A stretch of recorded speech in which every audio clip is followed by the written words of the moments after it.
The Statement of Randolph Carter.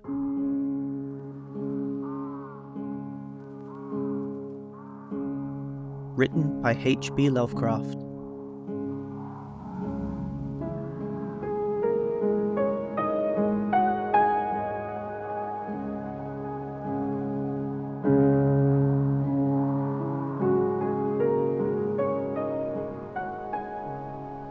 I repeat to you, gentlemen, that your inquisition is fruitless. Detain me here forever if you will. Confine or execute me if you must have a victim to propitiate the illusion you call justice. But I can say no more than I have said already. Everything that I can remember I have told you with perfect candor. Nothing has been distorted or conceded, and if anything remains vague, it is only because of the dark cloud which has come over my mind. That cloud and the nebulous nature of the horrors which brought it upon me.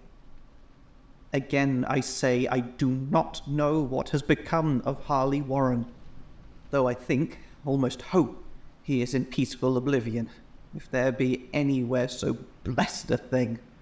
It is true that I have for 5 years been his closest friend, and a partial sharer of his terrible researches into the unknown. I will not deny, though my memory is uncertain and indistinct, that this witness of yours may have seen us together, as he says, on the Gainesville Pike, walking toward Big Cypress Swamp at 11:30 on that awful night. That we bore electric lanterns, spades, and a curious coil of wire with attached instruments, I will even affirm, for these things all played a part in the single hideous scene which remains burned into my shaken recollection. But of what followed, and of the reason I was found alone and dazed on the edge of that swamp next morning, I must insist that I know nothing, save what I have told you over and over again. You say to me that there is nothing in the swamp or near it which could form the setting of that frightful episode. I reply that I knew nothing beyond what I saw. Vision or nightmare it may have been. Vision or nightmare I fervently hope it was, yet it is all that my mind retains of what took place in those shocking hours after we left the sight of men, and why Harley Warren did not return, he or his shade, or some nameless thing that I cannot describe, alone can tell.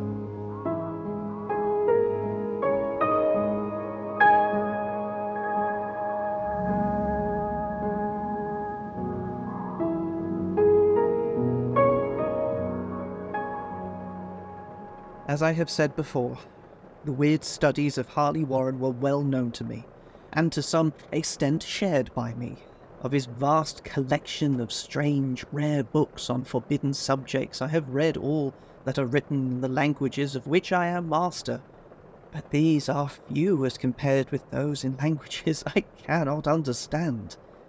Most, I believe, are in Arabic, and the fiend-inspired book which brought on the end, the book which he carried in his pocket out of the world, was written in characters whose like I had never saw elsewhere. Warren would never tell me just what was in that book. As to the nature of our studies, must I say again that I no longer retain full comprehension?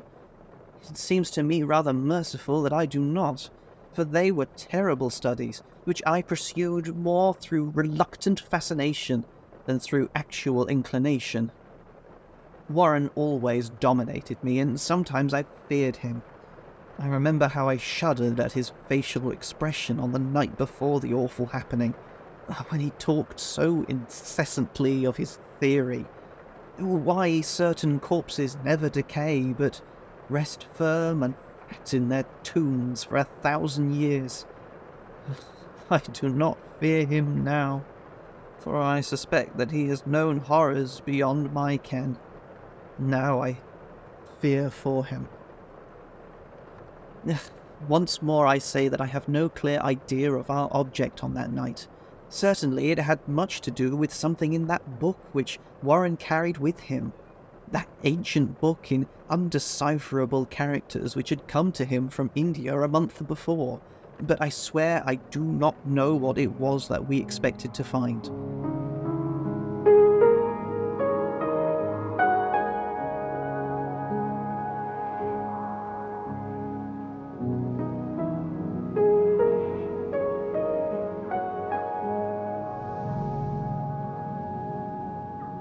Your witness says he saw us at 11:30 on the Gainesville Pike, headed for Big Cypress Swamp. This is probably true, but I have no distinct memory of it. The picture seared into my soul is of one scene only, and the hour must have been long after midnight, for the waning crescent moon was high in that vaporous heaven. The place was an ancient cemetery, so ancient that I trembled at the manifold signs of immemorial years.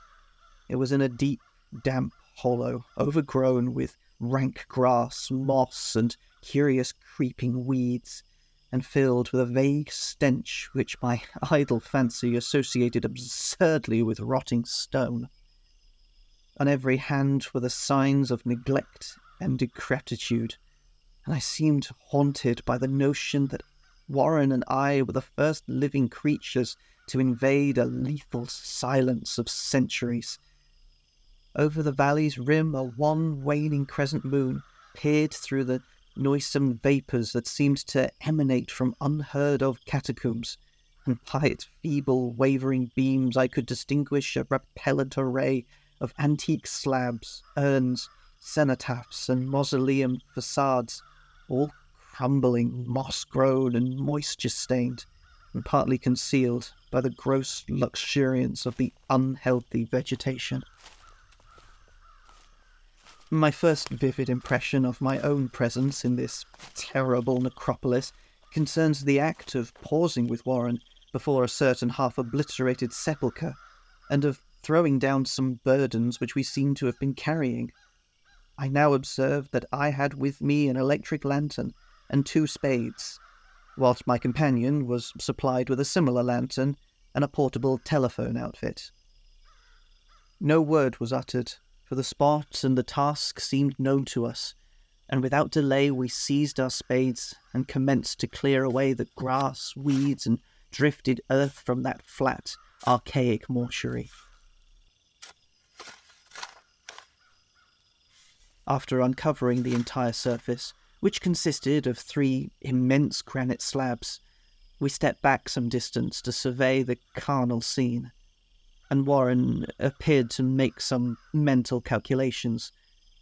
Then he returned to the sepulchre, and using his spade as a lever, sought to pry up the slab lying nearest to a stony ruin which may have been a monument in its day. He did not succeed, and motioned to me to come to his assistance. Finally, our combined strength loosened the stone, which we raised and tipped to one side. The removal of the slab revealed a black aperture from which rushed an effluence of miasmal gases so nauseous that we started back in horror. After an interval, however, we approached the pit again and found the exhalations less unbearable. Our lanterns disclosed the top of a flight of stone steps, dripping with some detestable ichor of the inner earth and bordered by moist walls encrusted with nitre. And now, for the first time my memory records verbal disclosure, Warren addressing me at length in his mellow tenor voice, a voice singularly unperturbed by our awesome surroundings. "I'm sorry to have to ask you to stay on the surface," he said, "but it would be a crime to let anyone with your frail nerves go down there. You can't imagine, even from what you have read and from what I've told you, the things I shall have to see and do. It's fiendish work, Carter, and I doubt if any man without ironclad sensitivities could ever see it through and come up alive and sane. I don't wish to offend you, and heaven knows I'd be glad enough to have you with me, but the responsibility is in a certain sense mine, and I couldn't drag a bundle of nerves like you down to probable death or madness. I tell you, you can't imagine what the thing is really like. But I promise to keep you informed over the telephone of every move. You see, I have enough wire here to reach to the centre of the earth and back." I can still hear in memory those coolly spoken words, and I can still remember my remonstrances. "I seemed desperately anxious to accompany my friend in those sepulchral depths, yet I proved inflexibly obdurate. At one time he threatened to abandon the expedition if I remained insistent, a threat which proved effective, since he alone held the key to the thing. All this I can still remember, though I no longer know what manner of thing we sought. After he had obtained my reluctant acquiescence in his design, Warren picked up the reel of wire and adjusted the instruments. At his nod, I took one of the latter and seated myself upon the aged, discoloured gravestone close by the newly uncovered aperture. Then he shook my hand, shouldered the coil of wire, and disappeared within that indescribable ossuary. For a minute I kept sight of the glow of his lantern, and heard the rustle of the wire as he laid it down after him. But the glow soon disappeared abruptly, as if a turn in the stone staircase had been encountered, and the sound died away almost as quickly. I was alone, yet bound to the unknown depths by those magic strands whose insulated surface lay green beneath the struggling beams of that waning crescent moon. I constantly consulted my watch by the light of my electric lantern, and listened with feverish anxiety at the receiver of the telephone. But for more than a quarter of an hour, I heard nothing. Then a faint clicking came from the instrument, and I called down to my friend in a tense voice. Apprehensive as I was nevertheless unprepared for the words which came up from that uncanny vault in accents more alarmed and quivering than any I had heard before from Harley Warren. He, who had so calmly left me a little while previously, now called from below in a shaky whisper more portentous than the loudest shriek. God, if you could see what I'm seeing. I could not answer. Speechless, I could only wait. Then came the frenzied tones again. Carter, it's terrible, monstrous, unbelievable. This time my voice did not fail me, and I poured into the transmitter a flood of excited questions. Terrified, I continued to repeat, "Warren, what is it? What is it?" Once more came the voice of my friend, still hoarse with fear and now apparently tinged with despair. I cannot tell you, Carter. It's too utterly beyond thought. I dare not tell you. No man could know it and live. Great God, I never dreamed of this. Stillness again, save for my now incoherent torrent of shuddering inquiry. Then the voice of Warren, in a pitch of wilder consternation. Carter, for the love of God, put back the slab and get out of this if you can. Quick! Leave everything else and make for the outside. It's your only chance. Do as I say and don't ask me to explain. I heard, yet was able only to repeat my frantic questions. Around me were the tombs and the darkness and the shadows. Below me, some peril beyond the radius of the human imagination. But my friend was in greater danger than I, and through my fear I felt a vague resentment that he should deem me incapable of deserting him under such circumstances. More clicking, and after a pause, a piteous cry from Warren. Beat it! For God's sake, put back the slab and beat it, Carter! Something in that boyish slang of my inevitably stricken companion unleashed my faculties. I formed and shouted a resolution. "Warren, brace up. I'm coming down." But at this offer, the tone of my auditor changed to a scream of utter despair. Don't! You can't understand. It's too late, and my own fault. Put back the slab and run! There's nothing else you or anyone can do now.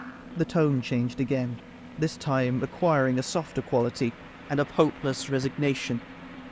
Yet I remained tense through anxiety for me. Quick, before it's too late. I tried not to heed him, and tried to break through the paralysis which held me, and to fulfill my vow to rush down to his aid. But his next whisper found me still held inert in the chains of stark horror. Carter, hurry! It's no use. You must go. Better one than two. The slab! A pause, more clicking, then the faint voice of Warren. Nearly over now. Don't make it harder. Cover up those damn steps and run for your life. You're losing time. So long, Carter. Won't see you again. Here Warren's whisper swelled into a cry that gradually rose to a shriek fraught with all the horror of the ages. Curse these hellish things! Legions! My God! Beat it! Beat it! Beat it! After that was silence. I know not how many interminable aeons I sat stupefied, whispering, muttering, calling, screaming into that telephone. Over and over again through those eons I whispered and muttered, called and shouted and screamed, Warren! Warren! Answer me! Are you there? And then there came to me the crowning horror of all. The unbelievable, unthinkable, almost unmentionable thing. I have said that eons seemed to elapse after Warren shrieked forth his last despairing warning, and that only my own cries now broke the hideous silence. But after a while, there was a further clicking in the receiver, and I strained my ears to listen. Again I called down, Warren! Are you there? and in answer heard the thing which has brought this cloud over my mind. I do not try, gentlemen, to account for that thing, that voice, nor can I venture to describe it in detail, since the first words took away my consciousness and created a mental blank which reaches to the time of my awakening in the hospital. Shall I say that the voice was deep, hollow, gelatinous, remote, unearthly, inhuman, disembodied? What shall I say?